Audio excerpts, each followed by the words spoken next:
గురువుగారు నమస్కారం అండి. మహాదేవ. గురువుగారు ఇప్పుడు దీపారాధన అనేది రకరకాల నూనెలతో చేస్తూ ఉంటారు. ఒక క్లారిటీ ఉండదు. అంటే మంచిగా చేసుకోవాలి అనుకుంటే ఏ నూనె వాడాలి? ఎన్ని వత్తులు వేయాలి? ఏ విధంగా చేయాలంటారు దీపారాధన? వాస్తవానికి నిజం చెప్పాలి అనంటే 108 రకాల నూనెలు ఉన్నాయి తల్లి. ఇందులో నూనెలు ప్రతిరోజు రోజు విడిచి రోజు ఎప్పుడు వాడతాము అంటే మీకు కార్తీక మాసం ఐడియా ఉంది కదా. కార్తీక మాసంలో శివాలయంలో ధ్వజస్తంభానికి ఆకాశ దీపారాధన అనేది చేస్తారు. తెలుసా అది మీకు? ఎప్పుడైనా చూసారా ఆకాశ దీపారాధన? ఒక తాడు కట్టి ధ్వజస్తంభం పైకి ఆకాశ దీపాన్ని ఎత్తుతూ ఉంటారు. అక్కడ మాత్రమే అన్ని రకాల నూనెలు వాడాలి. రోజుకొకటని మాసం చొప్పున 30 రకాల నూనెలు వస్తాయి. కాకపోతే ఇంట్లో మాత్రము వెలిగించేటువంటి దేవుడి దగ్గర దీపం అనేటువంటిది నువ్వుల నూనె ఖచ్చితంగా ఉండాలి. అది కూడా 3 వత్తులు ఒకటే దాంట్లో కలిపి ఒకటే వత్తి వేసి వెలిగించాలి. దీపానికి 5 కొసలు ఉన్నాయి, 5టికి 5 వత్తులు వేసేసి నూనె పోసి వెలిగించకూడదు. ఎప్పుడు కూడా పెడతారు అలాగే 2 ఉంటే 2 పెడతారు. అసలు మన ఇంట్లో ఉండే దీపం కూడా ఎటువైపు చూడాలనో తెలుసారా తల్లి? ఒకటేమో ఈశాన్యం వైపు చూస్తుంది, ఇంకొకటేమో ఆగ్నేయం వైపు చూడాలి. అంటే ఇలా చూడాలి. ఇలా చూసినప్పుడే ఆ దీపం యొక్క అనుగ్రహము అనేటువంటిది వస్తూ ఉంటుంది. అసలు దీపం అంటున్నావే, దీపంలో వచ్చే కాంతిని ఏమనాలి తల్లి? జ్యోతి అని అంటాము, అవునా?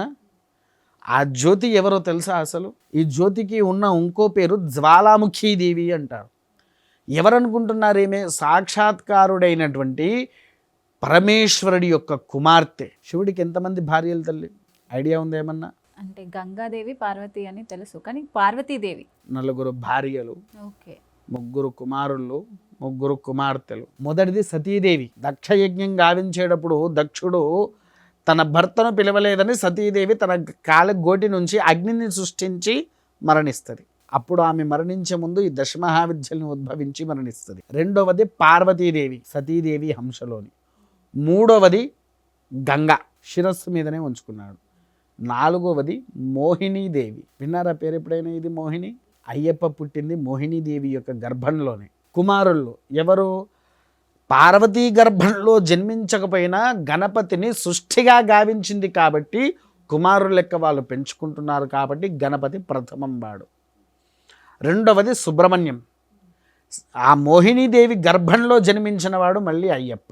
ఈ 3 కుమార్తెలు. పార్వతీదేవి గర్భంలో జన్మించినటువంటిది అశోక సుందరి. ఈ పేరు విన్నావా ఎప్పుడైనా? రెండవది మానసాదేవి. పరమేశ్వరుడి యొక్క పార్వతీదేవి యొక్క మనసులో నుంచి ఉద్భవించి వేరే ఋషి దగ్గర నుంచి బయటికి వచ్చిందే ఈ మానసాదేవి. పైగా ఈమె ఏంటి అనంటే సుబ్రహ్మణ్యేశ్వర స్వామి వారికి చాలా ప్రీతికరమైనటువంటి చెల్లెలు.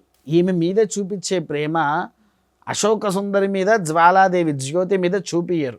మూడవది శివుడి యొక్క త్రినేత్రంలో నుంచి ఉద్భవించినటువంటి దేవత జ్యోతి. అందుకోసమే మీరు చూడండి, శివవంశంలో ఎక్కువగా ఏ దేవుడికి పూజ చెయ్యాలన్నా మొదలుగా చెయ్యాల్సింది దీపారాధన చెయ్యాలి. దీపారాధన అయిన తర్వాతనే గణపతి పూజ ఆచరించాలి.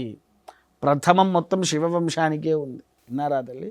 అందుకోసమే ఆ జ్యోతి ఇంటికి లక్ష్మి ఇయ్యాలన్నా, దీపాలు వెలిగించాలన్నా దీనికి ఇన్ని రకమైన విధులు ఎందుకు పెట్టారంటే ఆ శివుడి యొక్క కుమార్తె కాబట్టి.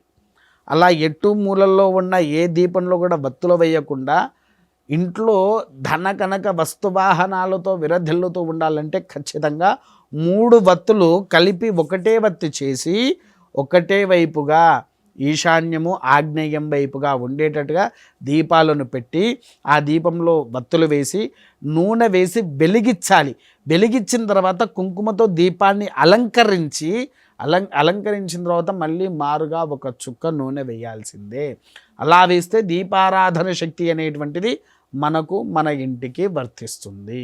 గురువుగారు, సంధ్యా సమయంలో ఎలాంటి నియమాలు ఉంటాయి దీపారాధన చేసేటప్పుడు? కొంతమంది అనుకుంటారు నేను భోజనం చేసి స్నానం చేసి దీపం పెట్టాలి, ఇలా చేసి దీపం పెట్టాలి అని చెప్పేసి అని అనుకుంటారు. కానీ కేవలము కాళ్ళు చేతులు ముఖాన్ని శుభ్రం చేసుకొని దీపారాధన చేస్తే చాలు తల్లి. ఎందుకనంటే అదేంటి గురుగారు అందరూ స్నానం చేయాలనంటే మీరెందుకు ఇలా చెప్తున్నారనే భావన ప్రతి ఒక్కరికి వస్తుంది. ఏ దేవుడు కూడా, ఏ భగవంతుడు కూడా మనకొచ్చి నువ్వు శుద్ధిగా నా దగ్గరకు వచ్చి ఇలా చేయాలని చెప్పాల. ఆయన శుద్ధి ఎక్కడ కోరుకున్నాడు? మనస్సుని, నిష్కలమైనటువంటి భక్తిని. నిష్కలం లేని భక్తితో నువ్వేం చేసినా వ్యర్థమే. స్వచ్ఛమైన మనసుతో నన్ను ఆరాధించు, ఎటువంటి చెడు ఆలోచనలు లేకుండా నన్ను ప్రేమించు అన్నట్టుగానే భగవంతుడు చెప్పాడు తప్ప నీ శరీర శుద్ధిని ఎప్పుడూ కోరుకోలేదు. ఆయన అలా చెయ్యడు. కేవలం కాళ్ళు చేతులు శుభ్రం చేసుకొని దీపారాధన చేసుకున్నా నడుస్తుంది.